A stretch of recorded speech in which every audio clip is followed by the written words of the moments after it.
DGMO स्तर की बैठक में पाकिस्तान को वार्निंग दी गई है। घाटी में आतंकी साजिश की गई तो करारा जवाब मिलेगा। लेकिन देख क्या रहे हैं मेजर गौरव आर्या, क्या वाकई कुछ ऐसा होने वाला है या ये पीरियोडिक इस तरह की आदतें हैं जिनमें पाकिस्तान मुब्तला रहा है वैसा ही है? नहीं, देखिए, पाकिस्तान की हरकतों पे कोई चेंज नहीं आया। और एक बात मैं बड़ी जिम्मेदारी के साथ आपको बता रहा हूं दिनेश भाई, अगर यह चीज रोकनी है तो पाकिस्तान मस्ट लूज टेरिटरी। जब पाकिस्तान जमीन खोएगा तब पाकिस्तान को अकल आएगी। जब तक आप पाकिस्तानी पंजाब के अंदर नुकसान नहीं पहुंचाएंगे ये कुछ नहीं हो। देखिए, इन लोगों को क्या करना है, आप उनके 9 एयरबेस उड़ा दीजिए, आप इनके जो टेररिस्ट हैं उनके ठिकाने उड़ा दीजिए, ये टिकटॉक पे फिर बोलेंगे हम जीत गए। ये मैं बता रहा हूं, सरेंडर के एक दिन पहले बोल रहे थे कि हम जीत गए। मैं 1971 की बात कर रहा हूं, जब नूरजान का गला खराब हुआ था। गला खराब होने के एक दिन पहले कह रहे थे हम जीत गए। अगले दिन सरेंडर कर दिया, फिर करने नहीं, ये तो साजिश हो गई। तो आप देखिए, ये एक ऐसी कौम है जो 50% फारिग हैं लोग। और आपको एक और बात बता दूं, फैमिली चैनल है, मैं ज्यादा डिटेल में नहीं जाऊंगा। एक्चुअली ऑन रिकॉर्ड आप जाके देख सकते हैं इंटरनेट पे, इसमें से 40% का actually they have got severe psychological issues because of the reducing gene pool. इनके सीरियस साइकोलॉजिकल इश्यूज हैं पाकिस्तान में भाई। And this is, I am not saying it on my own accord, ये आप जाके इंटरनेट पे चेक कर सकते हैं। They have got severe psychological issues, दिमाग खराब है 40। ये तभी तो इनको फरिश्ते दिखाई देते हैं। और फरिश्ते जैसी नॉनसेंसिकल बात कौन बोलेगा आप बताइए? वो बिल्कुल फारिग दिमाग से होगा, गधा होगा जो कहेगा फरिश्ते दिखे थे। अबे फरिश्ते, गधे को गाली मत दो। हाँ सॉरी, ये लेकिन इससे आगे बढ़ते हुए जरा ये खबर आपको दिखाता हूं। पाकिस्तान में जैश और लश्कर की बड़ी बैठक, बहावलपुर के मदरसे में हुई बैठक में हाफिज सईद का बेटा शामिल, लश्कर का डेप्यूटी चीफ भी था मौजूद, आतंकी अब्दुल रऊफ भी बैठक में शामिल था। लेकिन यहीं पर खबर यह है जिसका इशारा कुछ दिनों पहले दीपक वोरा सर ने अड़ी में ही किया था कि क्या हाफिज का खुदा हाफिज हो चुका है। दीपक वोरा सर, यही इंडिकेशंस यहां भी हैं क्या? साफ जाहिर है सर, मानिए ना मानिए, वो पहले नहीं था वो तालिबान को जिसने फाउंड किया था, क्या नाम, मुल्ला उमर। 2 साल तो मरा हुआ था कराची के हॉस्पिटल में। उसके बाद उन्होंने अनाउंस किया, अगर अभी अनाउंस करेंगे तो तालिबान टूट जाएगा। यही तो डरे हुए हैं। अगर इसका बोल दिया कि ये चला गया अपनी 72 के, पता नहीं इसको 104 मिली होंगी, उनके पास चला गया, तो कहते हैं कि लश्कर तौबा भी टूट जाएगा वो मूवमेंट, इसीलिए नहीं अनाउंस कर रहे। सर, झूठ इनकी रग रग में बसा हुआ है। I used to have friend, मेरे अभी भी बहुत दोस्त हैं इस देश से जो विदेशों में रहते हैं, वहाँ के राजदूत वापस नहीं जाते क्योंकि वापस कोई नहीं जाता वहाँ पर।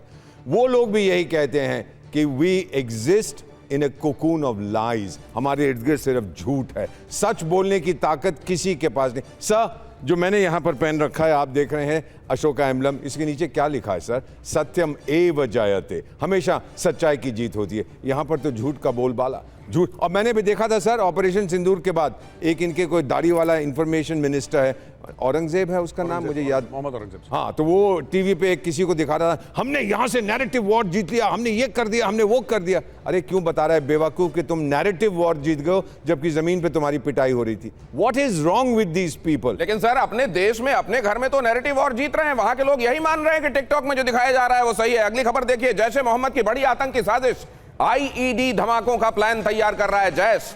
मसूद अजहर, रऊफ असगर की प्लानिंग चल रही है। कश्मीर में आतंकियों को हमलों के निर्देश दिए गए हैं। जैश और अलकायदा की साजिश, पाकिस्तान में तैयार किए जा रहे हैं आतंकी। भारत में भी घुसपैठ कराने की तैयारी। खुफिया रिपोर्ट के हवाले से यह बड़ा पर्दाफाश है। अब इसी में अगला पहलू भी देखिए, भारत के खिलाफ पाकिस्तान में एक बड़ी साजिश। पाकिस्तान में आत्मघाती हमलावर तैयार कर रहे हैं। मसूद अजहर का धमकी भरा ऑडियो सामने आया। ऑडियो में हजारों आत्मघाती हमलावर का दावा, भारत के खिलाफ पाकिस्तान में जिहाद की पाठशाला। अब जरा देखिए, यहां यह भी कहा जा रहा है कि भारत के खिलाफ पाकिस्तान में यह साजिश हर गुजरते दिन के साथ बढ़ाई जा रही है, क्योंकि आईएसआई ने भी यह कह दिया है कि यही एक तरीका है हमको वजूद में बने रहने का। पीओके में 8 आतंकी कैंप सक्रिय किए गए हैं। यहां दावा यह भी है कि 1000 आत्मघाती हमलावरों की फौज तैयार है। और असल नंबर तो हम बता नहीं रहे, वो बताएंगे तो शोर मच जाएगा। नंबर 3 यह भी कि आईएसआई ने जैश लश्कर को फंडिंग और लॉजिस्टिक सपोर्ट बढ़ा दिया है। यह भी इसी में शामिल है कि आंतरिक परेशानी से ध्यान हटाने के लिए मुनीर यह आतंकी चाल चल रहा है और एलओसी पर घुसपैठ बढ़ाने की कोशिशें इस तरीके से लगातार बढ़ाई जा रही हैं। अब सवाल यह है कि इधर क्या कहा गया है वो भी देख लीजिए। Army chief general Upendra Dwivedi की पाकिस्तान को चेतावनी, क्या कहा गया है भारत की तरफ से वो भी देखना जरूरी है। अब भी जारी है ऑपरेशन सिंदूर। आर्मी चीफ ने कहा कोई दुस्साहस किया गया तो कड़ा जवाब मिलेगा। पाकिस्तान के 8 आतंकी ठिकानों पर हमारी नजर, तय किए गए 9 में से 7 ठिकाने नष्ट, आर्मी चीफ ने कहा। You may be aware, Operation Sindoor remains ongoing. Any future misadventure will be resolutely responded to. Here I must acknowledge the proactive role of all stakeholders at the national level, including CAPFs, int agencies, civic bodies, state administration and other. Haider Hayat Khan, मैं तो अपने सवालों के साथ आऊंगा, लेकिन मैं दीपक sir यहां इशारा कर रहे हैं कि मुझको हैदर हयात खान से कुछ सवाल करना है क्विकली सर। वो मेरा एक ही सवाल था सर। पैदाइश जिहादिस्तान पाकिस्तान जिसकी हुई थी उसी टाइम पे हम लोग भी कहते हैं स्वाधीन हुए थे।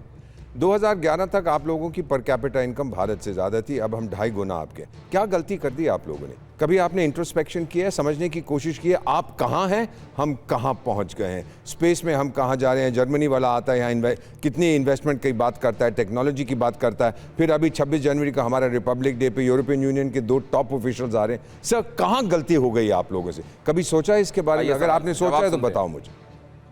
मैं दीपक सर बिल्कुल आपकी बात का जवाब दूंगा, लेकिन उससे पहले मेजर गौरव आर्या साहब ने जो गुफ्तगू की थी मैं उसका भी जवाब दे दूं। मेजर साहब ने कहा था कि Pakistan must lose some territory. इसका कोई सेंस है? और भाई एक बात बता, एक बात मेजर साहब करना है मेरे साथ। मैं तो बोलना। अरे यार हर समय मेजर गौरव आर्या फोटोग्राफ ले, सेल्फी ले, आगे बढ़ यार। मेजर गौरव आर्या पता नहीं क्या चक्कर है इतनी यार, ये गलत चीज है। ये कोई सेंस है कि हूर आए थे? ये कोई सेंस है कि फरिश्ते आए थे? ये कोई सेंसिबल बात है? हो गया मेजर साहब। नहीं यार, ये देखो ये एक तो ये मेजर गौरव वाली क्या रहे हैं वो सुनिए तो सही। मैं इनके फरिश्तों को कंडेम करता हूं, मैं निंदा करता हूं इनके फरिश्तों की। वो इसके बियॉन्ड कुछ आपसे कहना चाहते, फरिश्तों से आगे हटके। हाँ हैदर हयात खान। Some territory. और आपके आर्मी चीफ ने कल कहा कि India was ready to launch ground offensive, लेकिन क्यों नहीं लॉन्च किया? क्यों आप लोग कुछ नहीं कर रहे पाकिस्तान के खिलाफ? क्योंकि जुर्रत नहीं है आप लोगों के अंदर। सुनिए, इस वक्त आप लोगों ने पाकिस्तान पर हमला मैं बताता हूं हमारे दोनों चीज। He is coating the Indian army chief. मैं एक बात कहना चाहता हूं, इंडियन आर्मी चीफ की तकरीर देखी, सेंसिबल, जेंटलमैनली, एकदम जेंटलमैनली, आराम से, like a general officer to speak. इनका देखो, इनका जो फील्ड मार्शल है एकदम डकैत, चोर, कहता है फरिश्ते आ गए। ये देखो ये हाल है इनके, फरिश्ते आ गए। और जो आप बोल रहे थे ना, जिनका बेटा DGISPR है, वो आपको पता है वो सिर्फ जिनसे बिजली नहीं निकाल रहा, वो पाकिस्तान का टॉप साइंटिस्ट था और वो अलकायदा का टेररिस्ट था। He was an Al-Qaeda terrorist। ये DGISPR जो जनरल चौधरी उसका बाप टेररिस्ट था। पूछिए इनसे, टेररिस्ट का लड़का लेफ्टिनेंट जनरल है पाकिस्तान में।